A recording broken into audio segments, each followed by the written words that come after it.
Hey, it's me, Vicky Marie.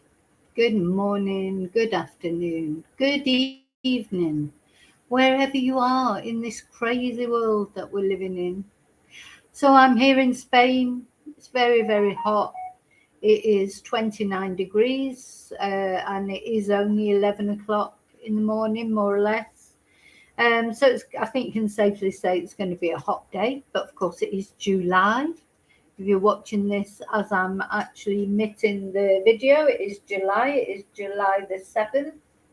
Oh, have I? Oh, no, no. Sorry, I thought I'd missed an important date there, but I haven't. Anyway, so yeah, of course it's going to be hot. It's not a surprise, really. Oh, just let me set up my phone so that I get the video on the phone. So I can see the chat as I'm doing the where am I? Chat. Yeah. Why is it not playing? Anyway, saying on my phone waiting for Vicky Marie, but of course I've started. So anyway, never mind. I'll sort that out in a minute. So yeah, hope you're all well. So just the usual reminder to anyone who doesn't like waffle. Oh, there you go. It's coming on now.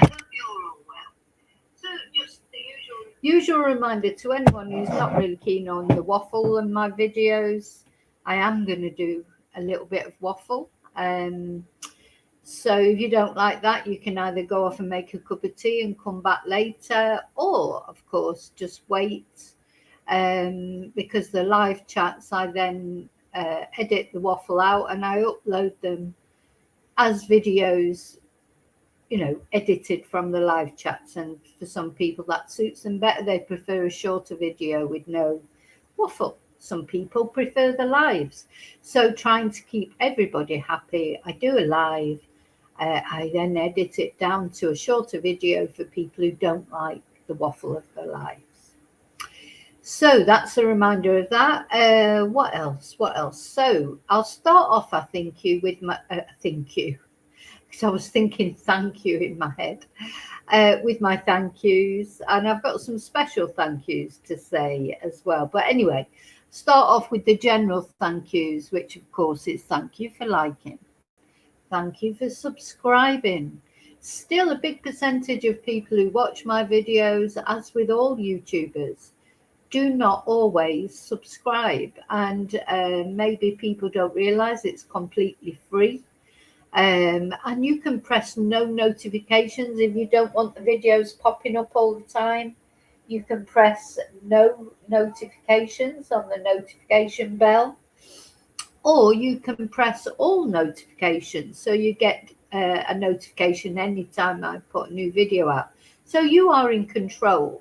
Subscribing to the channel does not involve any payment, and it doesn't mean, and you can control what videos you get popping up on your screens.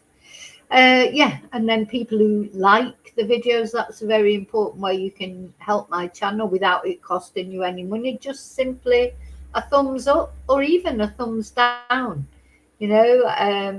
Some sort, any kind of participation is good for the algorithm. So thank you for that. Thank you for those who share, hype. People do all sorts of things to help promote my videos. Commenting is a way that brings the algorithm up as well. So any comments you leave, again, really, even derogatory comments, although, I don't really like them, but, I don't mind. It's better than no comment at all. Now, always bear in mind that YouTube sometimes hides comments. You'll never understand how YouTube works. I don't even know if YouTube know how YouTube works.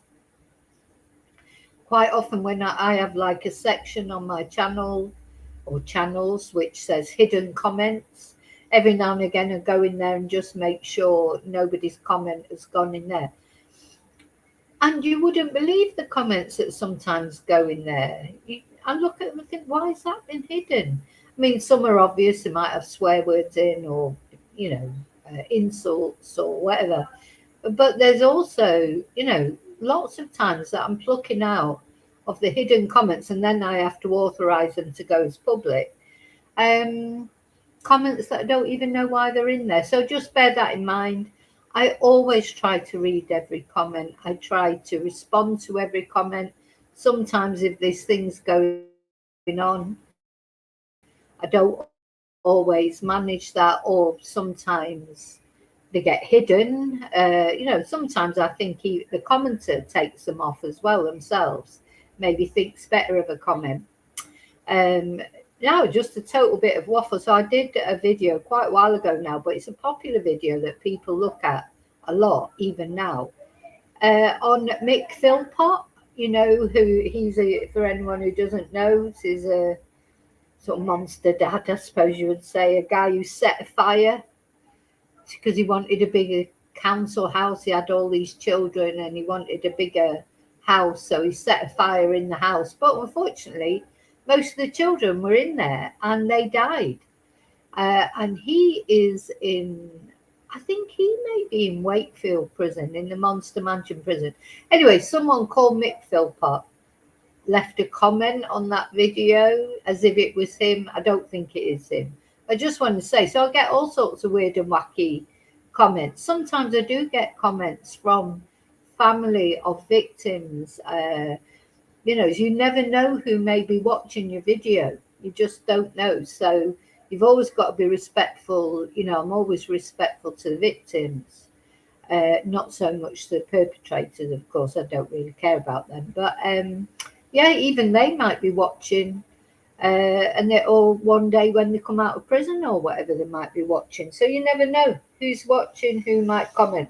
So I just want to say that as well to all my lovely chatters out there. We do relax on these channels because we feel comfortable with each other, don't we? It's a community channel. My channel is a community channel. It's not AI. It's not, robotic information going out. It's a community channel where we chat, I chat. It's from the heart. It's genuine. But unfortunately, that means that sometimes people do start to feel very comfortable on the channel, which is good. But always be aware that you don't know who is watching. So be careful about giving away any of your private information or too much about yourself. I mean, I do it, but it's my channel. That's when you put yourself in the public eye, you always have a price to pay. But just be aware when you're in the chat, apart from being respectful to each other, which everybody is on my channel. Just be careful about the information you give away about yourself because you really, really do not know who's watching. Okay, so yeah, thank you for all that. I never put my banner on. Let me just put the banner on. So yeah, your safety, your online safety is important because trolls, trolls go after subscribers as well. I mean, there's weird people out there, and I mean the YouTubers themselves sometimes, they take a dislike against the YouTube channel. I try not to get involved in drama and channels, and then they start persecuting their subscribers, their supporters, as if it's anything to do with them whatsoever. It's nothing to do with me who wants to support which channel. Everybody's got free choice. People like my channel or they don't like my channel. Same with other channels. Whether I like it or not, it doesn't matter. People do what they want to do, for God's sake. Anyway, it's very odd, very, very strange. But what I've realised about a lot of small YouTube channels, and even big ones, to be honest, or bigger ones, they've got nothing better to do. They're quite sad, pathetic people, really, because some channels, and I'm not going to mention names, but I've just thought, well, in between your streams, and in between, I don't know, answering your emails or your messages or whatever, they're also then trolling other channels and trying to noticing if somebody loses a subscriber or gains a subscriber. where's your life? Where's your life? Is that all you do all the time? Just sit on the computer? Not only your channel, because YouTube takes up a lot of time. I know I've only got a tiny channel, and you know what you actually see on the videos is a fraction of the you know, it takes you at least half an hour to set up a live, and you know, then afterwards to edit it, to put it out as an edited video.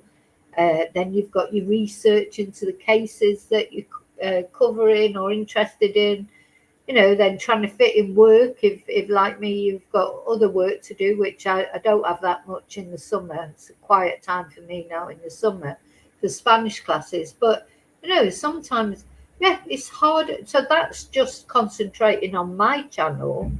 And then your life and, you know, what I have to do in life, taking my son to work, cooking, eating, watching the football, you know, all those other things, having a private life as well. How do you find time then to sit and troll other channels? You must be a really sad person, in my opinion, to, you know, I've noticed some people, they troll every post someone puts on, how many likes they get for each video. If they've lost, as I say, even one subscriber, they notice it. How pathetic is that? But anyway, sadly, some people are very lonely and pathetic, I know. So we should feel sorry for them, really. So I forgot my see, this is the waffle. I started doing all that. I was only giving my thank yous. Oh yes, special thank you to my members, of course. Special thank you. Oh, and this week's members live, and I am definitely going to do it this week. I'm going to record it beforehand, though I will be there live. But just in case, because sometimes things come up, I'm determined this Thursday evening we are doing a members live. Whatever, I'm going to record the video beforehand. I'm going to do a tribute to my sister, who sadly died yesterday. Anyway, I'll talk about that in a moment. And I'm definitely doing it. So I'm going to record it beforehand. So then even if I fall ill, you know, because the heat, sometimes in the evenings, the heat's got to me so much. Or if, I don't know, I have to go and do something that I wasn't expecting to do. There will be a members exclusive video going out on Thursday. So yeah, thank you to my members. Thank you to those of you who buy me Ko-fis or coffees or send super stickers, PayPal me, buy merchandise. My merchandise is on my Ko-fi page, mugs, t-shirts, etc. We're going to look at those, but later on, if I remember, of course, because I always forget. What else? So yeah, leaving comments, sending me emails, suggesting cases, etc. Thank you so much to everyone who contributes positively and even negatively, because do you know what, I really don't care. It's funny, somebody put a comment not long ago. It wasn't that bad a comment actually, but they said, oh, I don't want to offend anyone. And I replied, you could not possibly offend me. I literally could not offend me. Because I've been doing YouTube long enough now to get thick skin, but also I don't know them. You know, it wasn't a regular contributor, just someone who put, how can they offend me? You know, because why would it even matter to me if they thought I was, you know, the devil incarnate? I literally do not care. So all I care about are my followers who do like me for whatever reason. I don't always understand why, but they do. And I feel blessed about that people do like watching me. So there's no point in trying to listen, you know, trying to please the haters. They will hate you no matter what. I have learned that since I've been doing YouTube. Okay, so yeah, so an extra bit of thanks that I want to say today, which is waffle.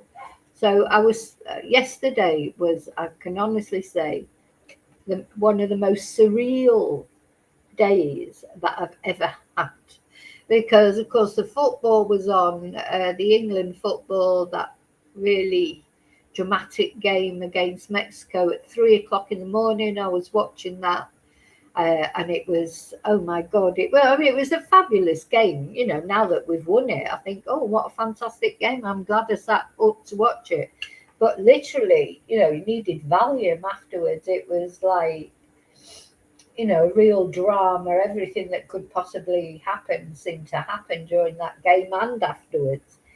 And then I finally sort of went to sleep at about, it was probably 6 o'clock in the morning, thinking, well, I don't have any classes this morning, so I can have a sleep. And then sadly was woken up at 7:30, just a couple of hours later, with the news that my sister, who lived in Manchester, had fallen, very ill. She's been ill for a long time. She had dementia. I don't know if she had Alzheimer's or dementia. I'm not sure how it's differentiated between. But she'd had quite a good quality of life. She was lucky. She had one daughter who looked after her amazingly, took her out took her out to meals, to concerts, on holiday. I mean, she lived in a home, but my niece would go and make sure, at least because she's a teacher, full-time teacher. So she would go weekends, holidays. She would make sure that she got her out. So she had a good quality of life for about 6 years since she became ill with dementia. And then sadly, over the last 6 months, she did start to really deteriorate and her mobility got restricted. And so it was difficult for my niece to get her out. And then she had to move homes. And that doesn't, when people have got dementia, it's not good, is it, for them to be in a different environment? So there were various things that happened, but just, of course, with the general decline associated with that awful disease. So anyway, she fell ill over the weekend, and so I was woken up with the news that she was on palliative care, like end of life care. They could probably treat her, but because she had sepsis, she had a brain clot, a blood clot in her brain. But she would be just like, she would never be mobile again. She would never have a quality of life again. Just literally alive. That's it, lying in bed, and waiting for the moment, So my niece decided, they should not try to save her for that kind of life, if you see what I mean. And so they gave her palliative care. Anyway, to cut a long story short, so that was that. And yesterday was a day of waiting, and I want to thank you all. I asked everyone for their prayers for a peaceful passing for her, because that was really all that we could do at that time. She was never going to get better. It'd just be, I don't know if they might have been able to keep her alive for another year or 5 years even. But what, to be alive, just lying in bed, not moving, not being able to enjoy anything. Anyway, that was a decision that was made jointly with the medical staff and my niece. And so she died, surrounded by family and friends, late yesterday afternoon. So I asked you all to pray for her for a peaceful passing. She definitely got that. It was very peaceful, and everyone was there around her. And so she has shuffled off this mortal coil, and will be, this is what I believe, and I also hopefully, but I do believe it, be in the next realm with our mum and dad. And I also had a brother that passed a few years ago. So there's quite a big age difference. I'm going to explain a bit more about my family situation in the members live, and how this would come to be. And my sister, of course, me living in Spain, and it made me think about the Nancy Guthrie case, believe it or not. But you've got Savannah and Annie, but they live in different states. How close are they? I mean, sometimes you're close with your siblings when you all live at home, but then you go your different ways, don't you? And especially like in my case with the age difference, my sister had more or less got married and moved out as I was just still a little girl. So it's not the same as being not everybody sees their siblings, you know, every day, or even speaks to them every day, or even weekends. Sometimes people don't see their siblings for months. You know, so I don't know what the situation was with Savannah and Annie. Did they just get together on big occasions like Christmas, etc.? Or, you know, were they constantly in touch? Were they close? Because sometimes sisters can be like friends as well. So you can have a sister and you can have a friend. Sometimes you look and you've got a sister who's also a friend. But not always, you know, not everybody's close to their siblings, are they? So it's interesting, you know, we always talk, oh, the family, but not all families are close. Some families are and some families aren't. It's interesting to keep in mind. Anyway, just briefly, I want to show you a photo of my sister. This photo is not a recent one because obviously she's been so ill lately. She was 76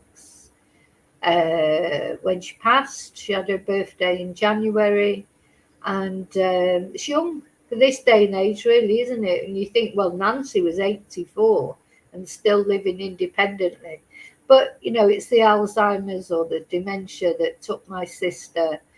Dementia takes them, doesn't it, as well? Just looking at this. So this is from, I think it's about 10 years ago. It's not that long ago. Maybe a little bit longer, but I think it's 10 years ago. Her daughter, one of her daughters, she's got two daughters, but anyway, it's only one daughter that looks after her.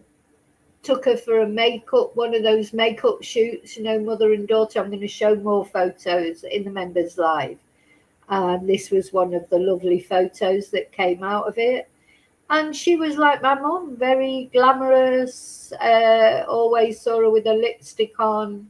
That seems to be a running theme in our family with the women. You never, even when I go out, if I look like I've been dragged through a hedge backwards, I've still got my lipstick on, no matter what. And in fact, I just feel I've even got my lipstick on now, and I'm on the avatar. It's like just something that I do automatically. So yeah, that is my sister who sadly passed yesterday. And yeah, dementia came and took her 6.5 years ago. It's probably started before that, but it was 6.5 years ago when it really got a hold of her and she couldn't live on her own any longer. And yeah, that's her. So thank you so much, everyone, for all your prayers, all your good thoughts. Most of us have been through this kind of bereavement. I know a lot of you out there, you understand completely how it feels. And, you know, when you're in a foreign country as well, though, it's like a real helpless feeling because you just can't do anything. You can't even go and see them, you know, and say goodbye. Or it's a very, very horrible thing. Bereavement's horrible, isn't it, in all circumstances? So, yeah, but in this particular case, unlike Nancy, who's just been snatched and we don't know what happened to her, you know, my sister, she got the dignity to die peacefully in bed, surrounded by people she loved. And, you know, that is important, isn't it? So, okay, so I just wanted to say that. Thank you for all that. So, hello, you lovely lurkers. Thank you for watching. Hello to Replay Crew. Thank you for watching. What's that?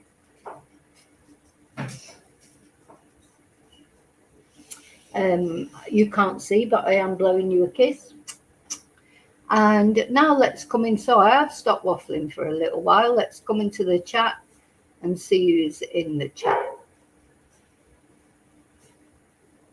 So hi, Daniel. Hi, Kelly. Yes, I'm good, thank you. Yeah, happy Tuesday. Yeah, hi, Daniel. Yeah. Oh, hi, Popeye.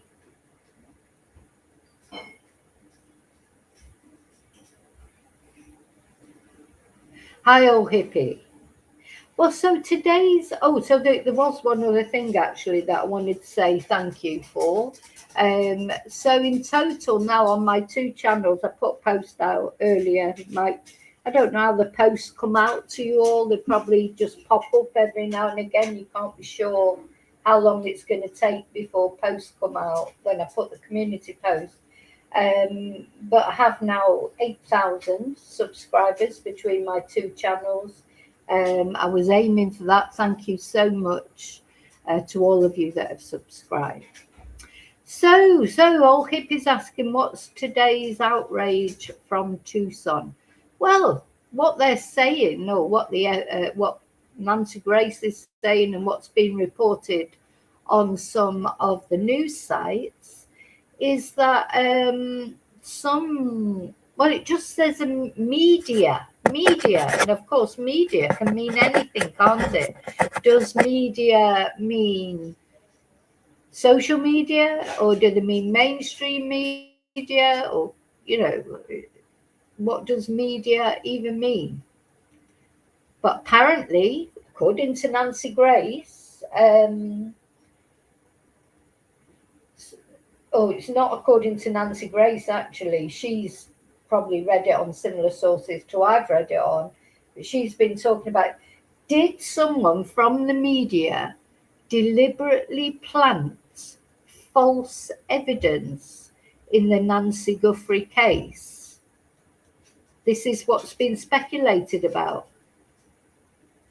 To reactivate the case or to keep the case alive. Did they? Do you think that's likely? And what evidence could they have planted?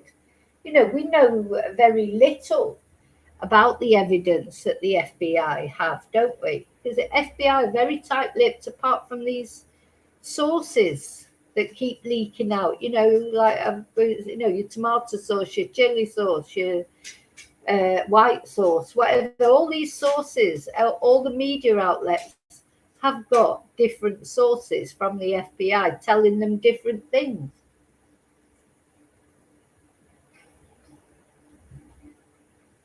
We've got the FBI sources saying the ransom notes are genuine. We've got the FBI sources saying the ransom notes are fake. We've got, I don't know, everybody's got a source, haven't they? Each podcaster that you watch, they'll say, oh, my sources tell me. Then we had Ashley Banfield's sources telling her that Tommaso was the prime suspect. And, he's still being brandished as the prime suspect by a lot of people. Then there was the 2 detainments in the early days of the case. Somebody leaked to Brian Ensign that there was going to be a SWAT team going in because he was right there at the scene. Who told him that? Who's his source? So all these podcasters, even Nancy Grace, they've all got their sources. I haven't got any sources. My sources are official sources, or what I see on the other podcasters' things. I wouldn't pretend to be, really close there on the case. The FBI, I don't think anybody is.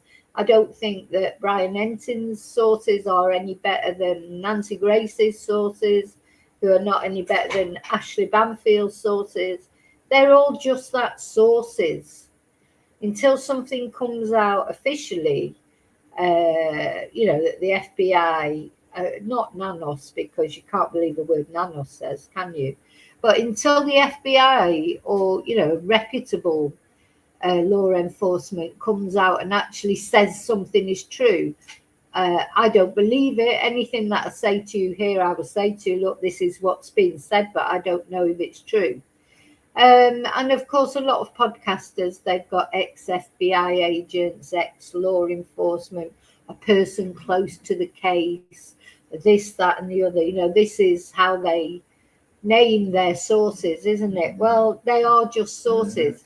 Everything in the Nancy Guthrie case so far is really speculation. The only thing we know for certain is we don't know where Nancy is. We don't know anything else for certain. We don't know if she was kidnapped. We don't know if the ransom notes are genuine or fake. We don't know who this person is that was caught on the camera. We don't know if there was one person involved or more than one person involved. We do know for certain that the blood that was found on the step, that is Nancy's blood. That we do know. We know that because the FBI have told us it was tested and it is her blood. But really, do we know anything for definite more than that? Do we? I mean, I don't think we do, really. So exactly, Kelly, who would want to do that? Well, I suppose it would be someone who's trying to reignite the case, maybe. You know, of course, social media are going to get the blame because I saw somebody on the Nancy Gray show saying exactly that. Oh, well, you've got to think it's likely to be social media because they want the clicks and they're earning all this money and blah, blah, blah. But, you know, it's only people can say that about social media, but do you think mainstream media aren't doing their reports because they want to be watched? I mean, they want to be watched. They want a big story, just the same. You know, to me, there is no difference in the medias. And I think mainstream media is scared of social media now because they sort of know that, don't they? You know, people like to watch social media.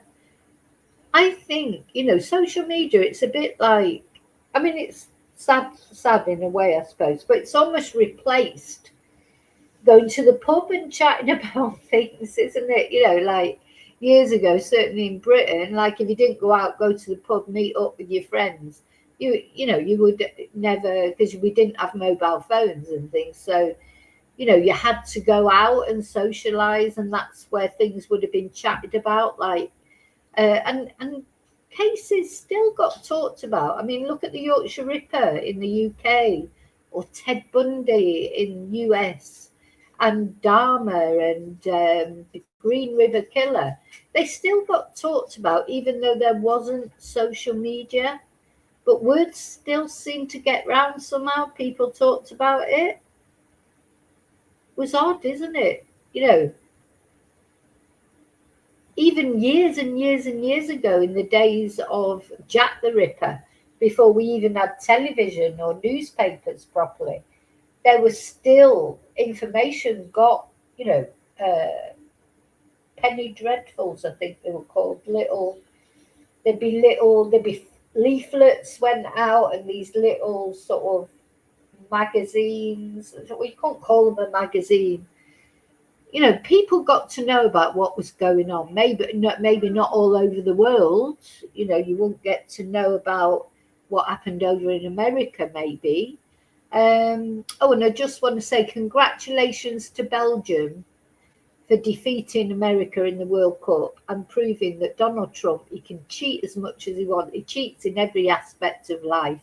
But, you know, Belgium just showed they are the better team. They didn't need to have a red card decision overturned, or, you know, we're just waiting now for Donald Trump to appeal against Belgium's win and have 4 goals disallowed.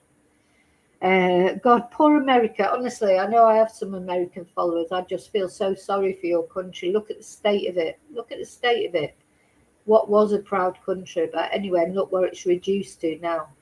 That Trump, how he's besmirched the reputation of a fantastic country. But anyway, and Nancy, of course, a lot of people think this might be politically motivated somehow because Nancy was a confirmed Democrat. You know, so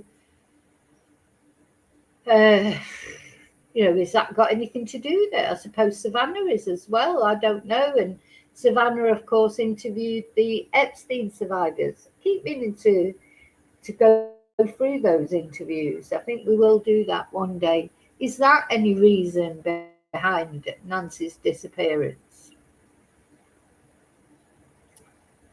Ah, yeah, Linda Ronstadt, very good. Yeah, you like Linda Ronstadt, old hippie. Yeah, very good singer. Yeah, yeah, yeah. Old age is very cruel, isn't it? It can take a lot of things from you.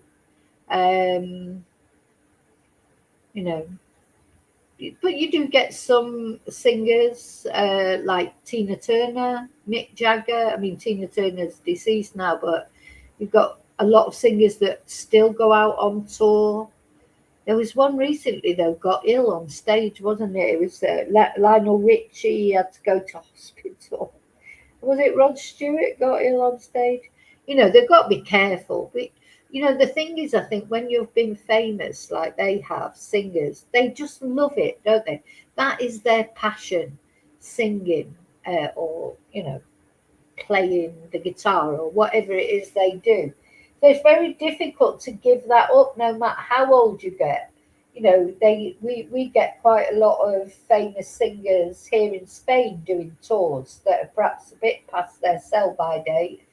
Well, Tom Jones, he's often done Spanish tours. We get groups like UB40,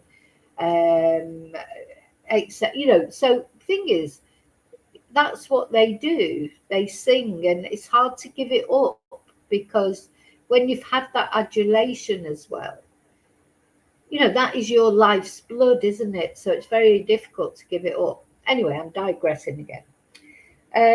So yeah, is there any political motivation to this? But Trumpy, we've got to say, when all this story first broke, he offered help, didn't he? Got to give him credit where credit's due. Trumpy said immediately, whatever help from the FBI is needed, they can have it. And then Kash Patel got involved, and then that's when these pictures came out, wasn't it? Hi, Marcus.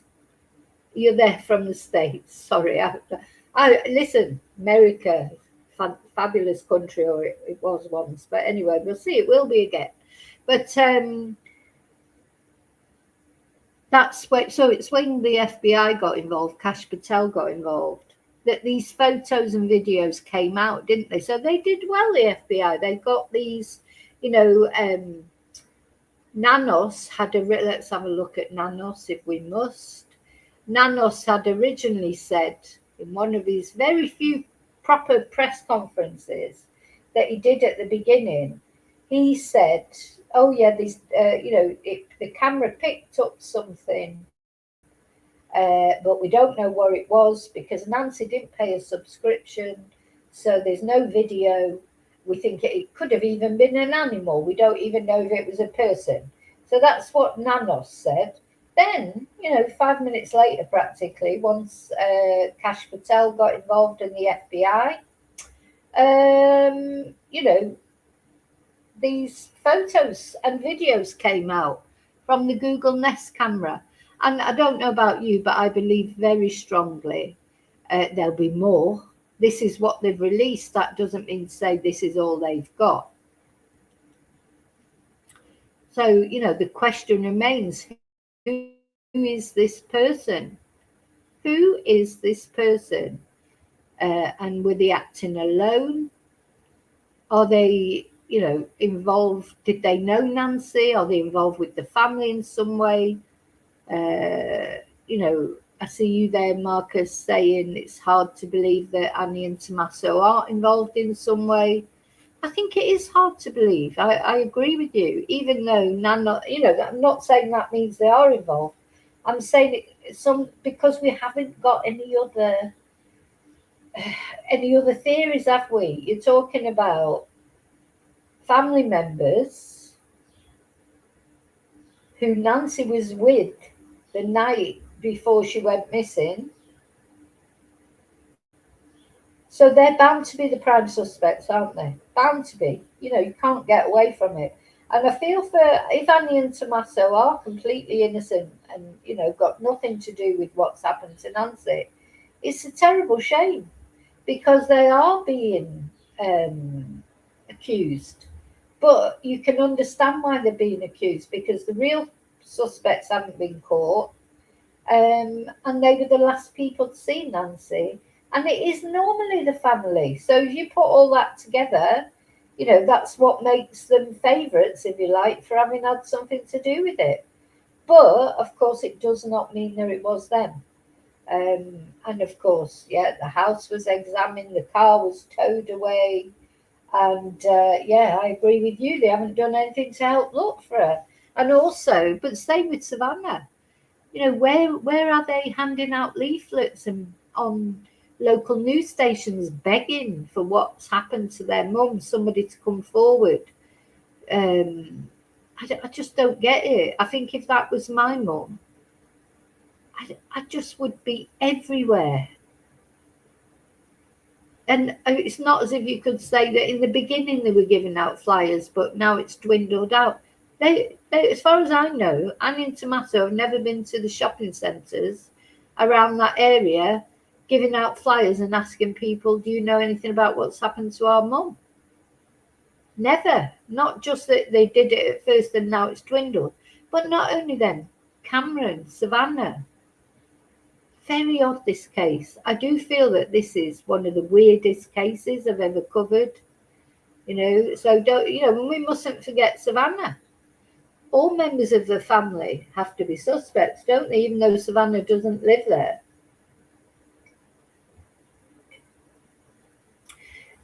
Savannah's the one.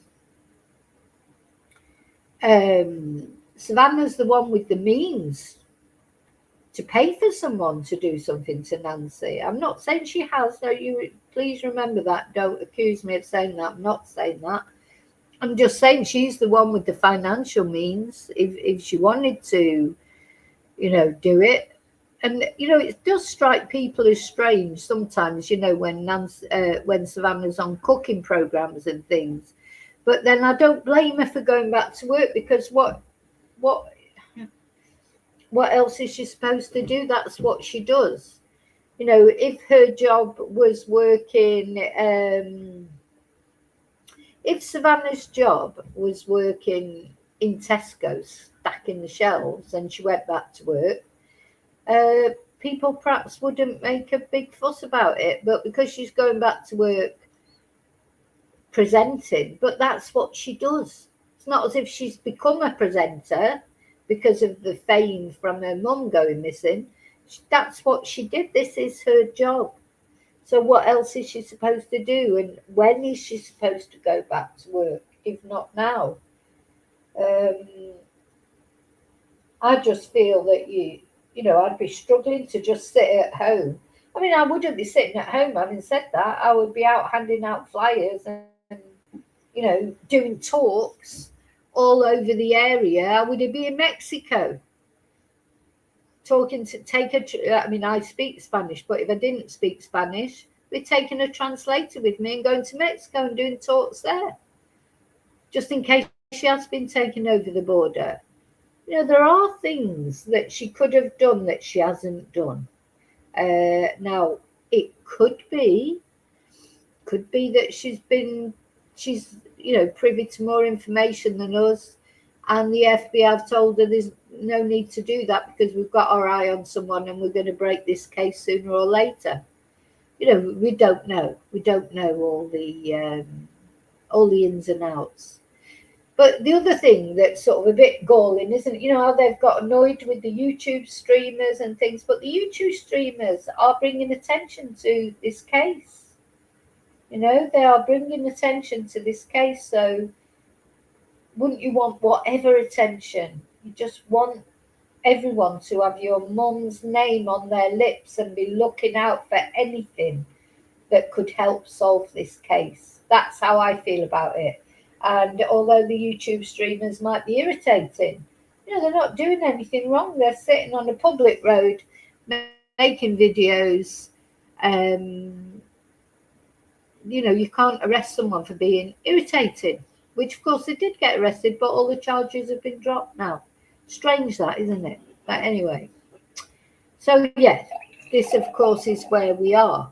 So now we come, so there's two things that have sort of, first of all, Nanos, of course, Sheriff Nanos Now, he might not be doing proper press, what I would call proper press conferences.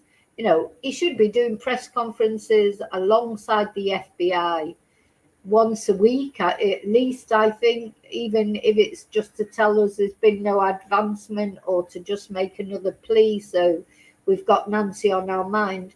But he's not. He's going on different media outlets himself and talking and blabbing, as Nancy Grace calls it. Because, yeah, every time he goes and does an interview, he gives away too much information. You know, so in the end, and you can't rely on the information he gives because it gets contradicted then by the FBI. So we're at a position where every word that comes out of his mouth, we just don't believe it. So I think tomorrow, Nanos could sit there and say to us, we've found Nancy Guthrie, we've solved the case, we've got the perpetrator, and we'd just go, have you though? Have you though? We wouldn't believe him. I wouldn't believe him. I'd want the receipts. You know, I wouldn't believe anything he says. I'd be like, let's hear what the FBI have got to say. So sadly, you know, he just talks a load of crap, doesn't he, basically, or that's how it feels to me. And it's just destroying his credibility. But anyway, there you go. He doesn't care because he's King Dick in his own domain. He's been elected into that role as far as he's concerned. He's the sheriff. He runs that town now. He feels like it is like the sheriff off Rambo. And he's just like, well, like it or lump it. So one telling thing that he did say in one of his latest interviews is he said, oh, DNA takes a long time, especially with the genealogical DNA.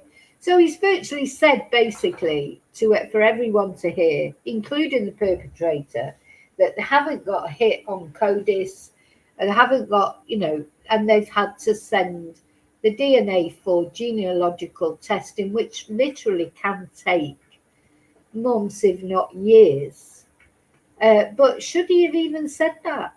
You know, he shouldn't be giving away so he's not giving away information in a proper press conference that's organised and they know exactly what information they're releasing.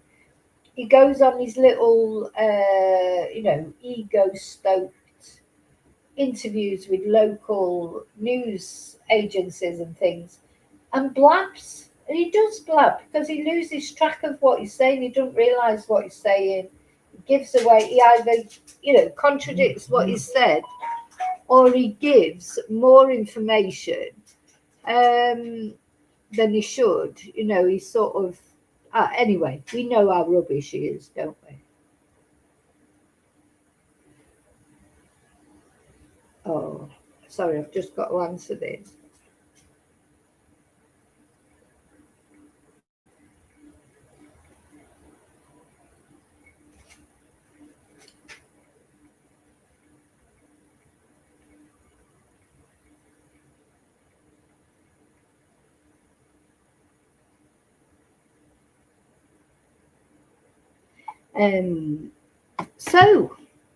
So that's the first thing. So he's out. So he's told the world now, including the perpetrator, that the DNA has now gone for genealogy, and you know we just got to wait for that. He's always blabbing something, isn't he? But the other news that's sort of come out is now this is TMZ. Now TMZ, of course. I should put a picture. I should get a picture of Harvey. Is it Harvey Levin? I should get a picture of him ready to put up. I haven't got one there, but they're interjected left, right, and centre in this case, aren't they? They're again. You just think, bloody hell, you know. Why are they so involved in this case? You know, so it's them that's saying this about supposedly the media planted something. Well, is it them? You know, because they're involved with the ransom notes. They every 5 minutes they've got some new news. Why would the kidnappers contact? You know, no offense to them. No, they do what they do. They're popular. They're a celebrity gossip magazine. Why would a kidnapper? This is a serious business. We're talking about an 84-year-old woman that's gone. They were asking for millions of dollars. Why would they do that to TMZ? You know, why not go to the New York Post? I don't know what's a reputable, the Times or something like that. Why not go to a, if they were going to go to a new, you know, it's unusual for kidnappers to go to any media outlet. Normally, kidnappers, they will leave a note for the family. They'll even say to the family, don't contact the police or whatever. Never mind the media. Kidnappers don't normally want attention. This kidnapper wants attention, which makes you feel like, is it even genuine? You know, because any serious kidnapper for the millions of dollars that they're asking for, they would want discretion. And if you want discretion, you don't go to TMZ. You know, as I say, no offense to TMZ. Yeah, if you want to advertise Taylor Swift's wedding or someone's divorce or custody battle, some famous person. I mean, I hate all that celebrity culture. So it wouldn't attract me, but for people who do like celebrity stuff, yeah, if you want that story out there, go to TMZ. If you were a celebrity and there was something you wanted to say and you wanted maximum exposure for it, you'd go to TMZ. Not if you're a kidnapper that just wanted, you know, that just kidnapped an 84-year-old woman and you wanted some money. So I think the whole TMZ thing is weird, to be honest. And obviously, I'm not saying that TMZ planted whatever this evidence is that's supposed to be been planted, but you know they definitely benefited from this case. You know, as a person who doesn't live in America, I've never even heard of TMZ before. Now suddenly it's on my timeline, you know, every 2 minutes, TMZ this, TMZ that.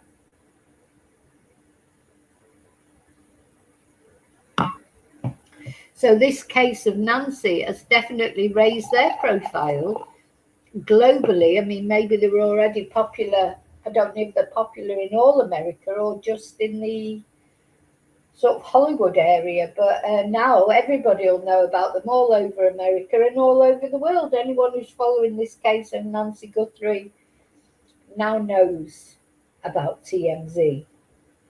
So if anyone was likely to do it from media, to me it'd be them. I think they've benefited more from it. Now, of course, yeah, the YouTube streamers, the ones that have been there, they have made money from Nancy's case. But you know what? They've sat there sometimes for 7 to 9 hours in the heat filming. People like watching them. You know, I've watched them.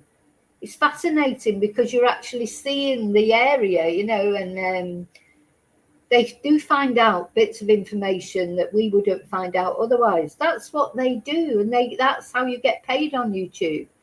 You know, yeah, you get paid for the views, but it's such a small amount. So most YouTubers, the way they, you know, become like a full-time YouTuber is by stickers and coffees and things that people buy.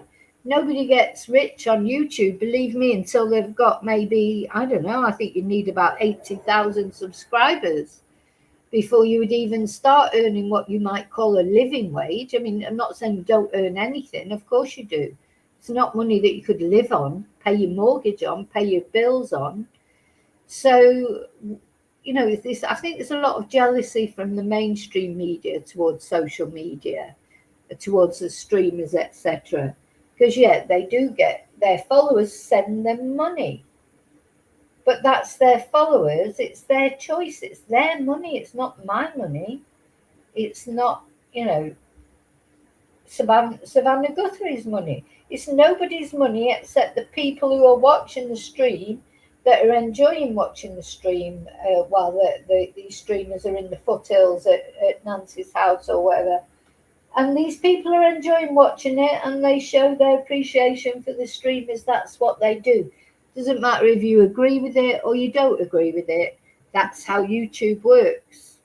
You know, what you're going to do, stop watching YouTube. You know, you don't have to do it. I mean, you know, for people who criticize it, well, it's not obligatory. You don't, you know, you can watch these streamers free. Um, you know, it's free at the point of contact, isn't it? YouTube, the source is free. You watch YouTube for free, or you can pay for the to get the adverts removed, or you can send your favorite streamer or whatever, you know, donations. But at the end of the day, you don't have to do any of that. So you don't agree with it, don't do it. You know, and then the ones that do it's their money. If they want to send their money to the streamers, why couldn't they? You know, so you know, it just and exactly, Marcus. The neighbours more worried about the streamers than the fact that this supposedly, you know, this person, those neighbours, this person was in their midst.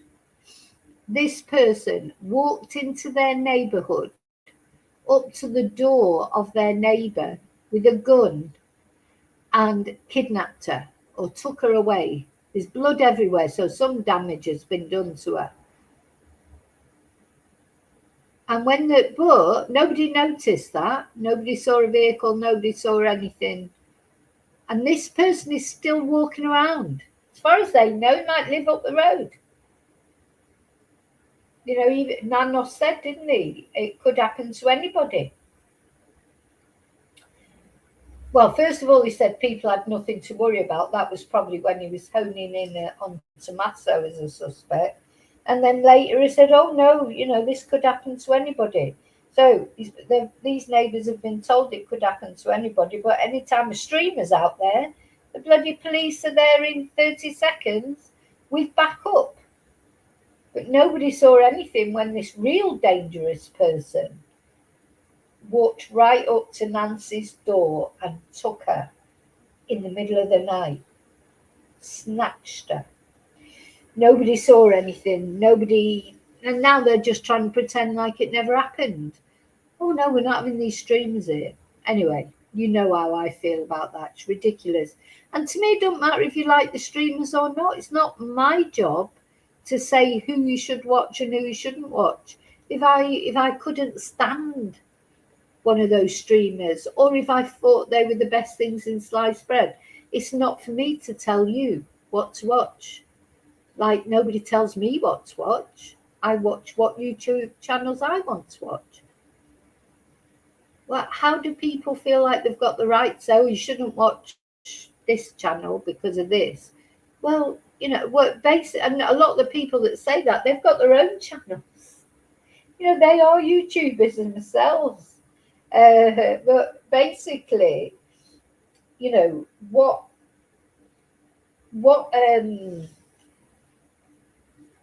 you know, these YouTubers who complain about other YouTubers, they don't mind when someone sends them a donation, do they? But they just don't like, you know, they watch other YouTubers maybe get more donations and they get jealous. That's what I think happens. And a lot of people put themselves out there and think they're better than other YouTubers, but not all YouTubers are the same. You know, to me, you know, some people tell more lies than others. That's true. Some people are more deceptive than others, but basically, we're all YouTubers.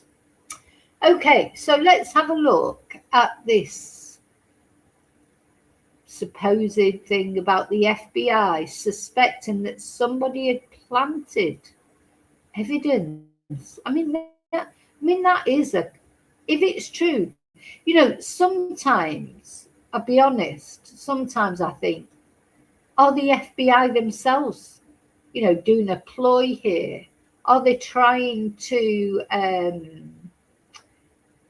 are they trying to, are the FBI deliberately trying to sort of confuse everything. Sometimes I wonder that. I really do. I think, are the FBI themselves, deliberately trying to bamboozle the people that they think did it? Oh yes, it's kidnappers. Oh no, it's not. Oh, they're genuine. Oh, they're not. Is it the FBI themselves using ploys? Oh, hippie, I could have you as your source. It doesn't pay anything. It doesn't pay anything. Maybe a bottle of tomato sauce. You would definitely be chili sauce, old hippie, because you are spicy. You'd be spicy sauce. Yeah. Yeah, that was another rumor, wasn't it? About, did Savannah hire a private investigator? I think she'd be like, she'd be just as well with Magnum in this case. I think, it's just like, sorry, I'm not meaning to make light of it, because of course it is serious. This is Nancy. She's at the heart of it all. But it is like ludicrous, isn't it? If you didn't laugh, you'd cry in this case. What private investigator? That was another rumor, wasn't it? Supposedly, or 1 minute someone's there. Because some YouTubers do tell lies. You have to remember that. So, how often do I get people in my chat or sending me messages saying, "Oh, on such and such a channel, they said this," I just think, all right, okay. Because that it's going to be a load of rubbish, because some YouTubers do lie for clicks and views. Some YouTubers do clickbait. There's no doubt about it. But I think the mainstream media does that as well. They can't just say YouTubers do it or social media people do it. TikTok does it. Some do it, but some don't. I don't. I don't think I clickbait. I mean, you put your thumbnail up. You want people to watch your videos. No YouTuber is out there making a video and thinking, "Oh, I don't want anyone to watch this video." Of course, you want people to watch your videos, but you've got to be careful about putting false information in thumbnails. Do you know what I mean? That is not on, in my opinion. You do see some very dramatic thumbnails that are blatant lies. That is, I don't like that. That is wrong. But of course, you want people to watch, and you want people to share your videos, and because you want the maximum diffusion, not only for your own monetization, because you do want monetization. I mean, people put a lot of work into YouTube, so why shouldn't you get some remuneration? But it's not only because of that, because if you're a genuine YouTuber, you do care about the people you're talking about. There's nothing that would please me more than waking up tomorrow morning or tonight hearing that some progress had been made in this case. We do get what's the word? Not ingress. That we get involved in these cases. In the end, you feel like you know the victim. I feel like I know Nancy. I've seen her photo that many times. I've read that much about her. Seen that many videos about her, empathized with her, imagined the terror she must have felt when they woke her up with a balaclava and a gun. Where did the blood come from, etc. You do get engrossed in these cases, and you do care. Whatever people think. It's not all about clicks and views. You genuinely. And of course, with a case like Nancy's, especially because it is so mysterious.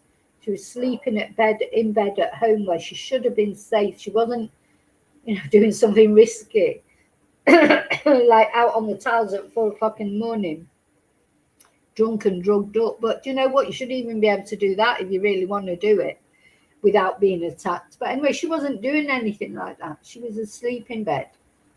She's an 84-year-old woman.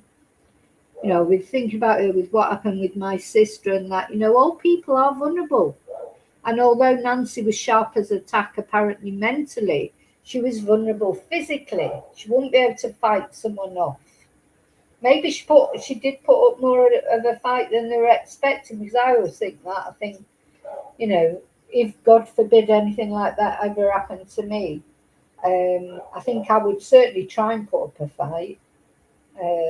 If you know, probably won't be successful because, you know, I'm not as old as Nancy, but I am old, and you know, I'm only short and stuff. But you know what? I would have a go. But maybe Nancy did put up more of a fight than they thought, and that's why, you know, it all went wrong. Because, you know, she was a nice woman, it seems. But you know what? She was strong. She'd been through a lot of trials and tribulations in her life, and you don't get through all that she's got through, losing a husband at a young age, having to bring up the three children on her own. You know, apparently she had financial problems, not now, but, you know, years ago when her husband first died. She's been through a lot, and you don't go through all that and not be strong one way or another. You'd be surprised how strong people can be when they have to be. So maybe she did put up more of a fight than they expected. Anyway. Oh, oh, hippie, I'm starting to babble. I'm always babbling. It's waffle. Where's the waffle thing? Waffle, I'm waffling. That's my trademark.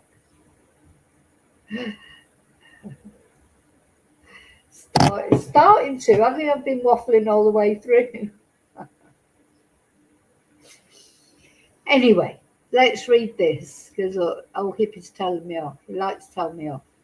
So, this is what is this? The International Business Times. The FBI suspected evidence was planted in the Nancy Guthrie search, broadcaster Harvey Levin reveals. So it's Harvey again. He's always in there, TMZ.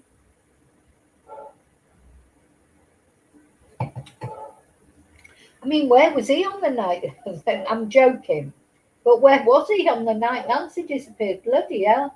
You know, they always say that anyone who tries to inveigle themselves into an investigation, you should check out. Bloody hell, Harvey's right in there on this. So he apparently claims that federal agents it was his sources that have told him that, you know, I don't know, which source will it be? Do you know, all the different sources? I reckon it's probably, it's near Mexico, maybe it's like guacamole sauce, So he claims that federal agents were forced to diagnose after identifying a suspicious item they alleged was staged to generate media attention during the early stages of the hunt for the 84-year-old. Now, what can this item have been? It will have been a glove, do you think? Remember, there was one point where all they were talking about was the bloody gloves. Black gloves everywhere, wasn't there? Found everywhere, and a lot of them were discarded by the searchers and that. You know, it just felt like the whole sort of crime scene was a joke, wasn't it, in the beginning as well? So, yeah, this is what good old Harvey says. There she is, Nancy, bless her. Bless her. Where are you, Nancy? I think that's quite a recent photo of her. Where are you, Nancy?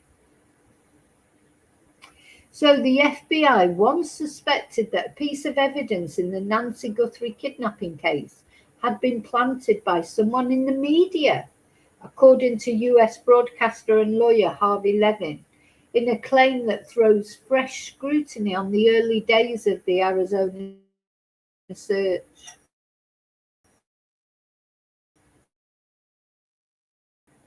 Speaking on the 4th of July, Levin said that an FBI source had told him the Bureau believed one particular item recovered after the disappearance of Today Show host Savannah Guthrie's mother might have been staged to draw attention.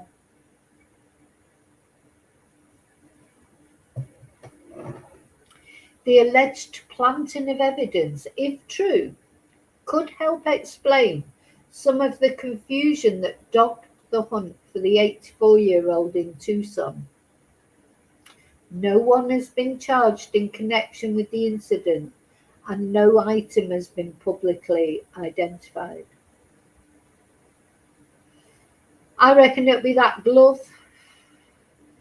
That glove that they found, didn't they trace it back to a restaurant worker or something? So the news came after Levin discussed the Nancy Guthrie case on the podcast Two Angry Men, which he co-hosts with trial lawyer Mark Garagos. Around 20 minutes into the episode, he said that early in the investigation, some items had been discovered that drew heavy media attention. He did not specify which discovery he was referring to or where it was found, and he stressed he was deliberately withholding the details. This is what he does, Harvey, doesn't he? He's done that. Oh, he comes on and he goes, oh yeah, we've got this, but we can't disclose our source and we can't disclose the details. And then later on, he just discloses all the details. So you feel like, is he being spoon-fed by the FBI to say things? I've never known how for any of you, I challenge anybody to tell me you've ever known a case where the media was so involved.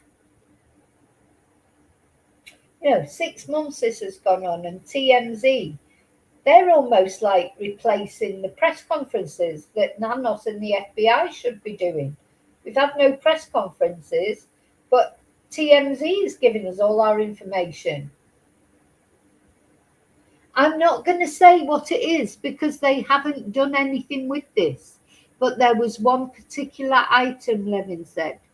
He went on to claim that an FBI insider had told him, we believe that somebody in the media may have planted that item to get attention.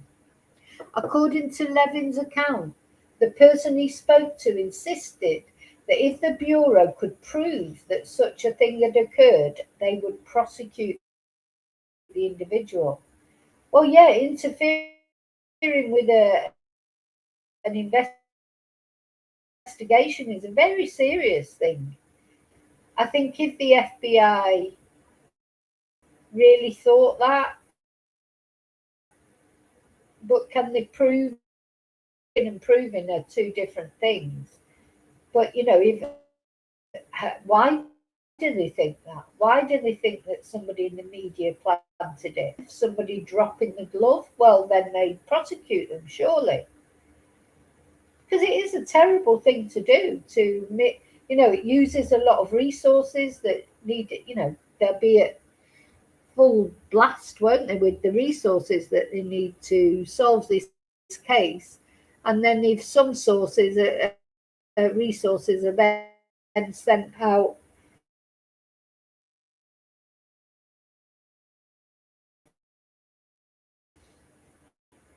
to deal with the bogus in cases, the people who leave decoys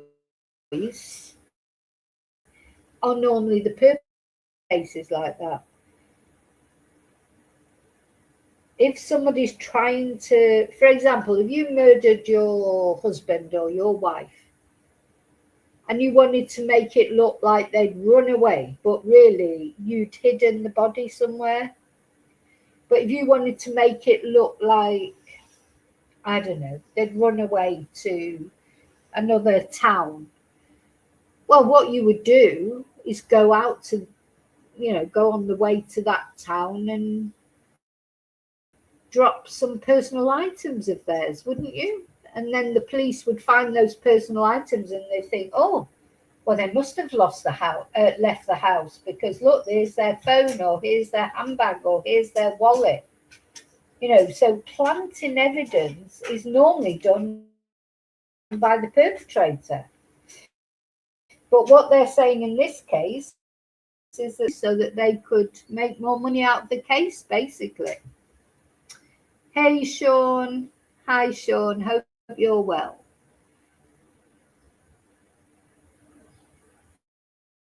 though. How long is the video? Maybe we can have a look at the video.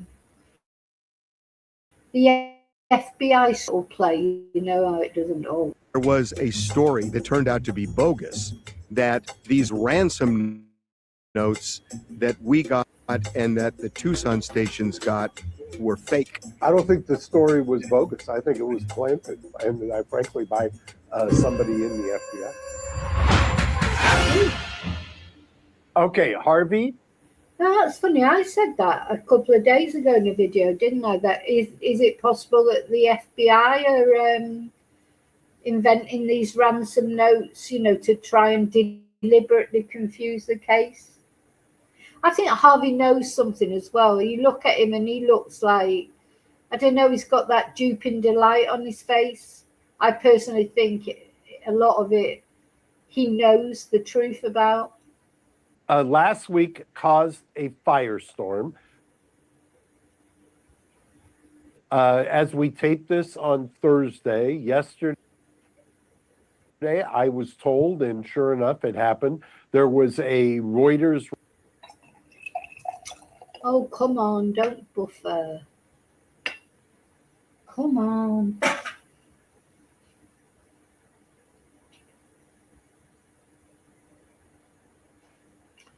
It's buffering. Let me try stop and start it again.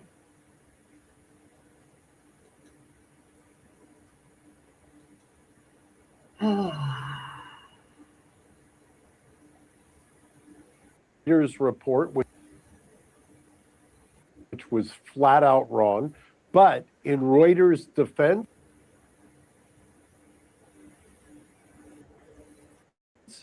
they reported that the FBI did not believe any of these ransom notes. The two in particular sent to both TMZ and two local television stations in Tucson.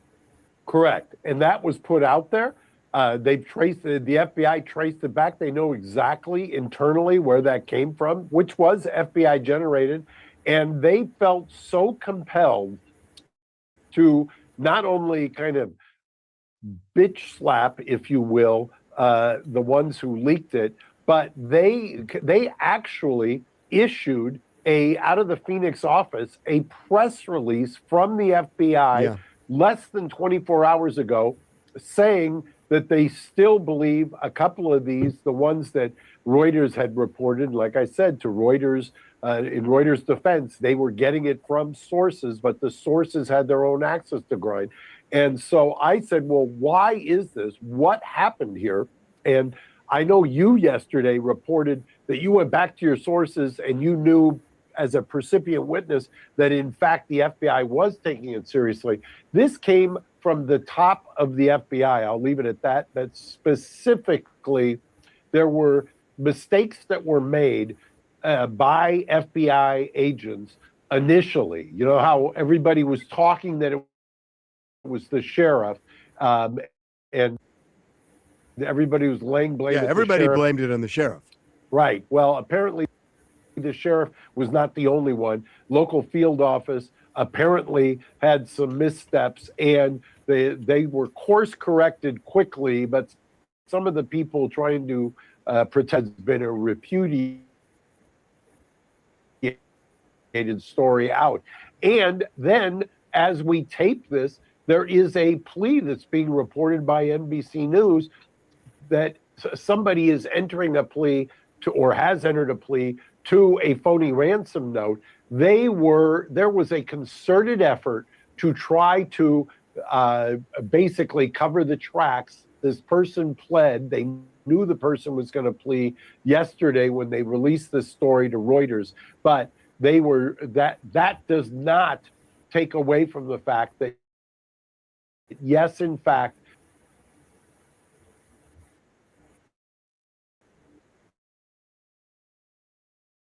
they are seriously taking the ones that you got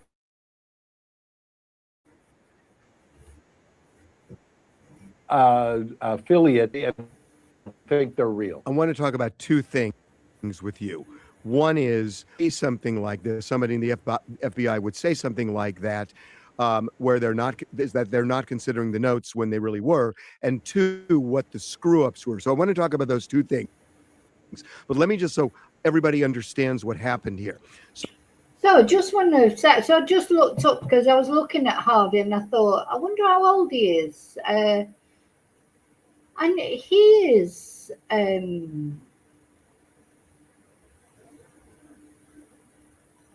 he's 74, 75, 75 years old. So he looks well for that, doesn't he? Looks well for 75.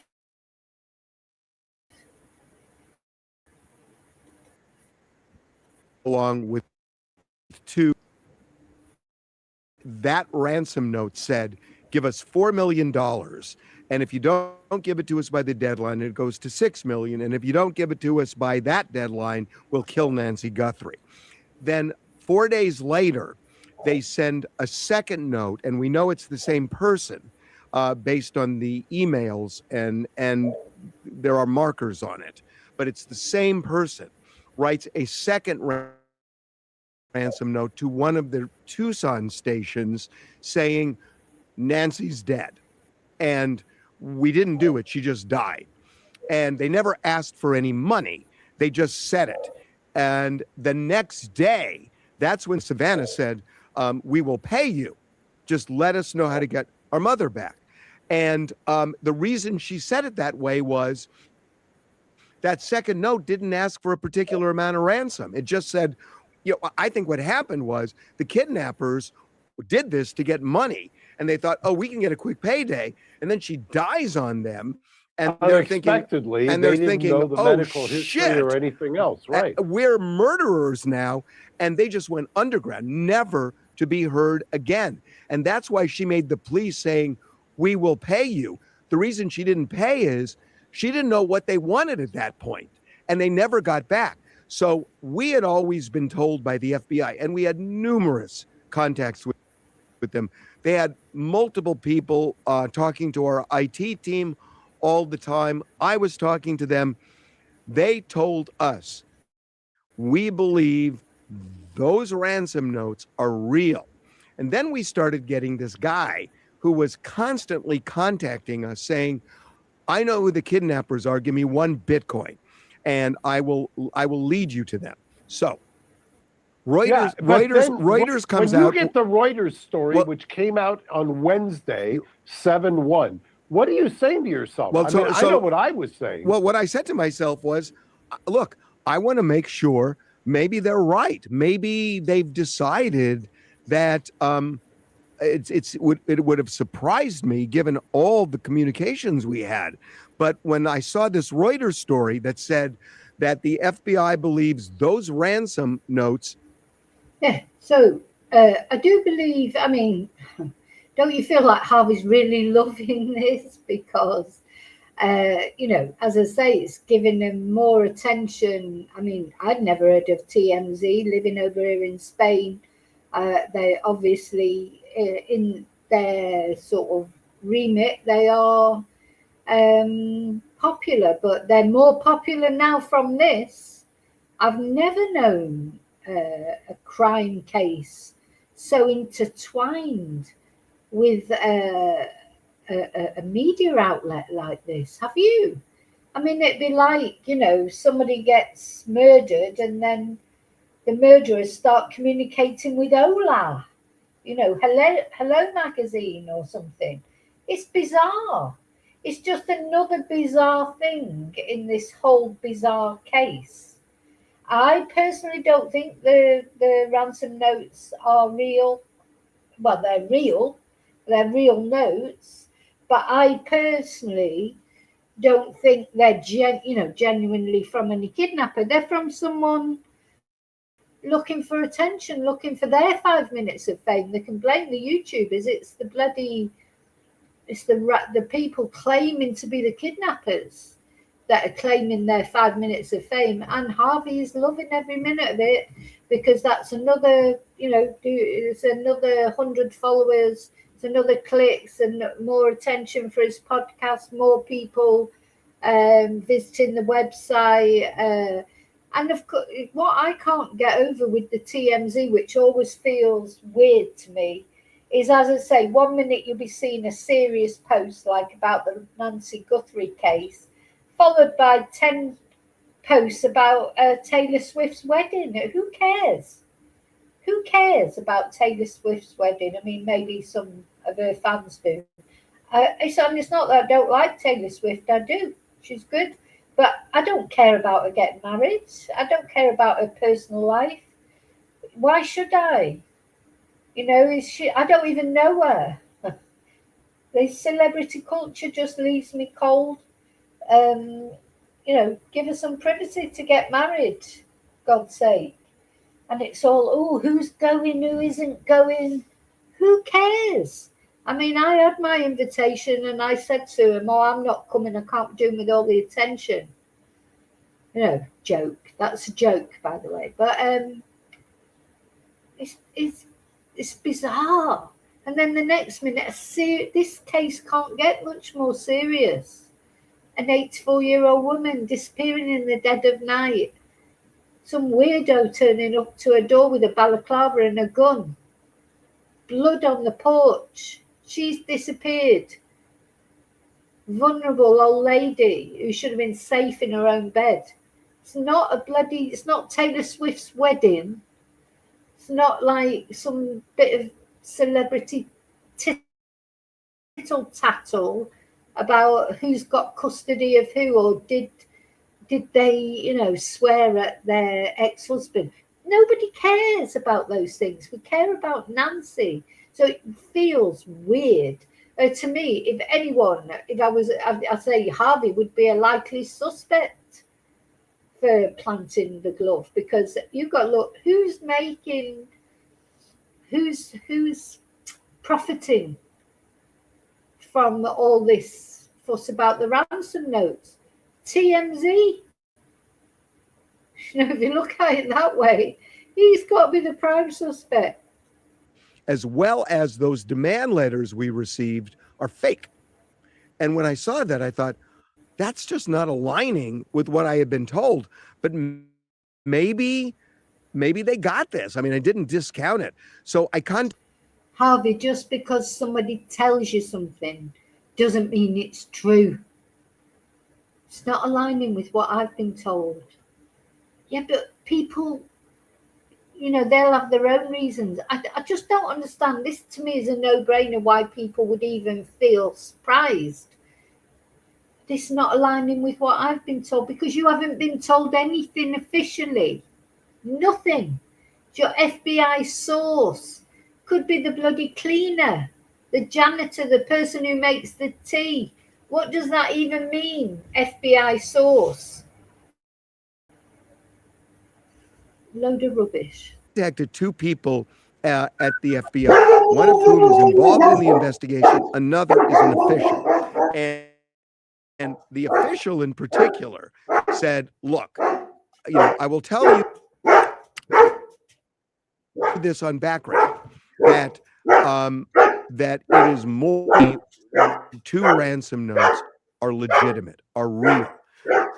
We have less comfort believing that those demand letters, you know, for the Bitcoin are real, but we haven't discounted that either. Now, this person was very careful, and it was really an interesting call, because I really had to press to get an answer on this thing.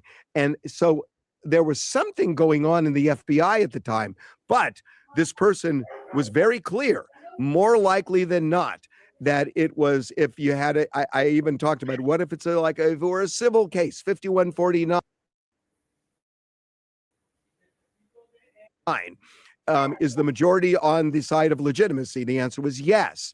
So I kept getting, yeah, we're absolutely looking at these, which is what I knew, but this person affirmed it, and so did the other person. Exactly. And so do you interpret this, given and then the FBI, and then the FBI came out later in the day and said, look, some of these notes are bogus. They called it extortion, but some of them we are pursuing as possibly legitimate. So we know what the two are. They're the two we received in the Tucson station. Right, and that FBI press release, we should probably show that or put it up on the screen. That's the first time in I don't know how long they have commented that directly on something like this in a while. And there's two interpretations. In fact, by the time this drops, I'll probably have got the answer. But one is somebody knew in the FBI about the plea that was happening today. Basically, it just done an extortion, which was no. They wanted to the higher ups at the FBI wanted to make it clear that somebody had gotten out over their skis trying to protect themselves or CYA, and that's why they planted that story with Reuters. The official told me, and because I even said, do you think somebody actually told Reuters this? And the answer I got back was, look, there are a lot of people involved in this investigation, and not everybody feels exactly the same way. It was kind of a weird comment because it was hedging it, because they clearly, based on what I know, and now based on what the FBI said, they were clearly still looking at this as possible as a real lead, and that's stake, and that's just not true. So I guess I want to get to you now. Two things. One, why do you think that there were people who said that incorrectly that they viewed these ransom letters as fake? And two, you mentioned that the FBI screwed this case up. Let's go into both of those. But first, why do you think that people in the FBI told Reuters that the ransom letters were fake?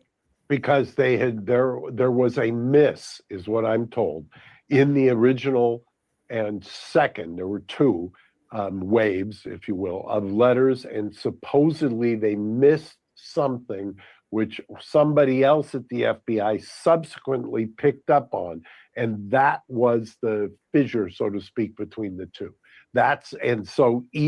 So you've got a contingent who missed it, you've got some, and we hit on part of this apparently kind of unknowingly last week. You had identified the reason that you thought this most recent one was from the same person was the wallet address, and the wallet address, old one and new one, was referenced. Apparently they had done something. I know what it is. When you just said that, I think I know what it is, Mark. I think I know what it is. So, and we can talk about this now because it's come out. So I don't remember how long into the case, maybe 3 weeks, maybe a month. They were constantly calling us, talking to the IT team, trying to figure out how to trace the Bitcoin address or how to trace the email we got, and they couldn't do it. So I got a call and they said, look, we are going to put some money in the Bitcoin account to see if we can trace, oh my God, I think this is it, to see if they could trace the money back to the person who took it. And they said, please do not report that money is in the Bitcoin account. It's going to compromise the investigation. And so we didn't say anything, but we saw the money surface. It was only like $270, $285. I think they were just trying to trigger something. And so we didn't say anything. And then a couple of days later, one of the Tucson stations that also had the Bitcoin address published a story that money went into the Bitcoin address. And the FBI didn't want that known. And I called somebody at the FBI. In fact, I was on the phone with two people at the same time. And I said, well, this Tucson station just reported what you told me not to say. What happened? And one of them said to the other, did that Tucson station also get the ransom note? And it's like, yeah. I mean, it was widely reported they did. So I think they forgot to call that second Tucson station, and the second Tucson station blew their cover on what they were trying to do. And internally, it was a screw up. And I never really thought of that again until you just said that. That was definitely a screw up. well, and that fits precisely with what I was told, that there was an initial screw up. They then fit out. That is where the fissure happened, and that's precisely that fits exactly with what I was told, that it was people trying to cover their territory and CYA on this. And take it one step farther, because if in fact they had figured that out even quicker and had been able to reverse engineer, so to speak, to the Bitcoin address, which they did once they put the money in, God knows if she would have passed, if she did pass 5 days later. Well, I think it was earlier than 5 days later. I think it was, I don't know. I mean, look. Sorry, Joanne, what was that question you were asking us? Put it again in chat, because I don't think I saw it. These demand letters we got, that I have always had this nagging feeling might be real, that if you believe that person, it would have been on that Wednesday after the kidnapping on Sunday. But whatever it was before that Friday, because that's when the second note came to the Tucson station saying Nancy was dead. So it happened within days. And it happened directly in that timeline of if you believe yet the most recent one you have, where there's supposedly a screen grab, there's supposedly an external driver, something that's stashed. It was in real time, and there is a lot of internal second and third guessing as to who dropped the ball when and why they didn't kind of tie up all the loose ends. So it doesn't feel like everybody in the FBI clearly is not on board with what's going on here, because if there are, as you put it, a couple of people who went off the reservation, this is not where they're all aligned. They are not aligned. I mean, I know that for as close as one gets to a fact, and all you've got to do is take a look at how quickly that FBI press release came out after the Reuters story. All I know is when I saw the Reuters story, I said to myself, Harvey must be having a TIA, because there is no way, having dealt with it and knowing how much the amount of resources that was expended both by you internally and by externally, that made any sense whatsoever. If they thought that was a fraud, they're not going to run it to ground like they were doing in real time. Yeah, I mean, look, my sense was it wasn't true. But again, a lot of times these cases take crazy twists and turns. And I've just seen things that are so illogical on their face, and they turn out to be true, that I thought, well, I had to pursue it and ask and call. And even after calling the person involved in the investigation, I kind of felt like, well, I still need to go higher. And that's when I talked to this official, and the official, to me, made it clear by saying, look, it's more likely than not that it's legit. I did not expect they were going to put a press release out, although I will say that I'm sure they got a flurry of phone calls, because Reuters is coming out saying these ransom notes are fake. And then I do something mid-morning on Wednesday saying, I made calls. They're saying more likely than not real. And so I think because people saw it was going two different ways, they must have gotten a lot of phone calls, and they finally said but they didn't have to say and slow walked it or just ignored it. You know why? I think they wanted to come out and say something, because I think that those notes, they believe that somebody is going to blab something, and that if they just if people just thought, well, those notes are fake, then all of the clues that might lead you to the actual person from that note, people are going to say, oh, it can't be true. So I think they wanted to keep that alive, and that's why they said, no, there are some notes that are real. I'm a little surprised. Those two, why weren't they more specific talking about those two? So I think you're. I'll tell you, in these creates. Right, I'm just going to fast forward it. They can prove that, and they be true. They would prosecute the individual. That never happened. It never happened. That's interesting. Yeah, and it was just a really interesting sidebar. We never really talked about, we never reported that, but I remember somebody told me that, and they really believed it. But again, maybe there's no proof of it because they never prosecuted anybody on that. But it's just an interesting. It was just an interesting kind of sidebar for me, that they were really having trouble containing things because there was so much interest. Everybody was getting in everybody's way. Well, and the most contaminated scene you could ever imagine, if you had sent to or had wanted to design how to have a transference. Anyway, I think we've got the message there. There's still a little way to go for that video, but I think they're just going to talk over the same thing. So yeah, what a mess this case is, isn't it? It's a complete mess, really.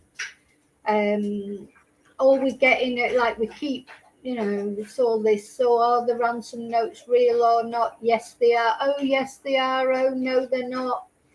Now, did somebody plant that, and was it a glove? I mean, we don't actually know it was a glove, but what else could it be that was planted?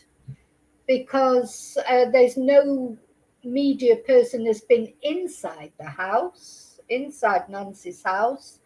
The blood was found outside, but no media person would have access to Nancy's blood, and we know that is Nancy's blood because it's been declared as that.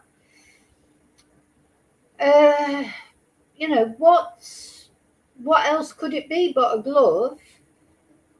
Did somebody plant it? Now, don't forget, he's just said he's telling us about something now that he was told quite a while ago. And he's saying that nothing came of it, that nobody was prosecuted. But his source from the FBI told him that they could be, if they found out who it was, they could be prosecuted for planting false evidence. Which, of course, because it leads to a big, they have to investigate everything. And it takes away from maybe investigating into what's really going on, if they even know what's really going on. Because we are, nearly 6 months down the line, and we don't really know any more, do we? We know no more than we knew before. We don't know if the ransom notes are real or not. We don't know if Nancy was kidnapped, or was she targeted? Was she murdered? Was it someone she knew? Where is her body if she is dead? We don't actually know she's dead. We're just presuming she is now. Really, we're not any further on, are we? And we're waiting for this DNA from the, which apparently, according to Nanos, now he's gone to the genealogical lab. So it's going to, could take, think about genealogy. I mean, it happens, but, and it works in catching people. It caught the Golden State Killer, of course. It caught Rachel Marin's killer. Poor Rachel, on the Mar and Par Trail there in Maryland, brutally murdered by, you know, that horrible Victor the Viper who's now in prison life without parole. But that was a case where we were feeling that we would never get to an answer. But they did, you know, they had like a, you know, he was another thicko who actually left his DNA on Rachel's body. And they did link him to family. And anyway, they found him in the end and he's been held to account. But it took about a year for them to actually arrest him. Do you remember when they arrested him? I remember it like it was yesterday because we followed Rachel's case right from the beginning. But you know, she did. There was, I mean, it didn't bring Rachel back, bless her. But and 5 kids lost a mother that day, and had to get separated into different households because, you know, they had different fathers, so they couldn't even all stay together. So it's terrible. It's a terrible case, but at least the person who did it, the perpetrator, he was held to account thanks to DNA. Well, that was part of the reason. So I'd like to say I have no doubt that this case will be solved, but I just can't say that. You know, hand on my heart, I hope to God this case is solved. And one way or another, Nancy is brought home and laid to rest in a dignified way as she deserves. And the perpetrator, because this is murder, whatever. The FBI have said that, or it's been talked about, even if Nancy was kidnapped, not, you know, deliberately murdered, died as a result of the kidnap, even if that is the case, it's still murder. It's still murder. So, you know, this is a murder charge coming up for the person, whoever it is. Maybe that's why they don't want to talk, because they know, you know, that they're going to get held up for murder, and it'll probably be, I don't know, life without parole. But if there is more than one perpetrator, strange that they haven't turned against each other, isn't it? That they're having, because one of these, supposing there's 2 perpetrators, one of them could go to the FBI and do a plea deal. You know, they could do that, and they could even perhaps get some of the ransom money in that, but certainly get a lighter sentence by selling out the other person. It's surprising that nobody's done that. Or is it, as Nanos said at the beginning, we mustn't forget that I know that we can't believe anything he says, but Nanos in the beginning said he thought it was a lone wolf. But really, if you think about it, if somebody was planning on taking, you know, Nancy might be an old lady, maybe she's not very substantial, but it's still not easy to carry somebody out, you know, to carry a person, is it? Unless they had something to carry her in.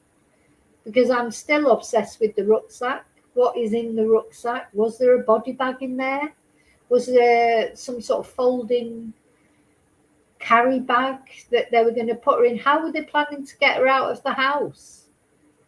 Or were they planning on her walking out of the house? But did they not know she had mobility issues, etc.? You know, so there's so much to chew over in this case. Yeah, the cops have no clue to catch. I see what you're saying, Sean. So you're saying that one of the perpetrators won't make a plea deal yet because they don't feel like they're just about to be caught. No, that's probably right. Do you think that's what the FBI are trying to do? Like, do you think the FBI are trying to sort of flush them out a bit? Like, trying to, how can I explain it? Maybe they're trying to make it look as if they're on, because people keep coming out and saying, don't they? Oh, they're on the verge of a breakthrough. We had Maureen O'Connell say it for her source, her FBI source, because she used to be in the FBI, but she's not been in the FBI for 10 years, but she's got a source who, of course, as everybody seems to accept me, I feel a bit, left out because I haven't got a source. But she said, oh, they're on the verge of identifying Portuguese. She said that a week ago.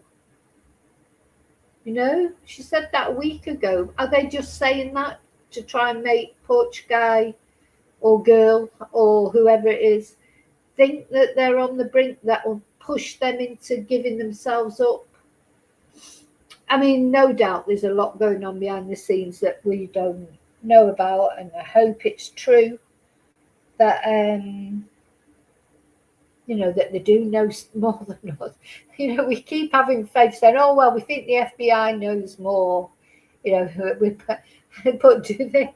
I mean, what if they don't? Then you get other sources saying no, they don't know more. So even the sources are directly contradicting each other. So it's just the weirdest case ever. And in the meantime, this poor lady, we don't know what's happened to her.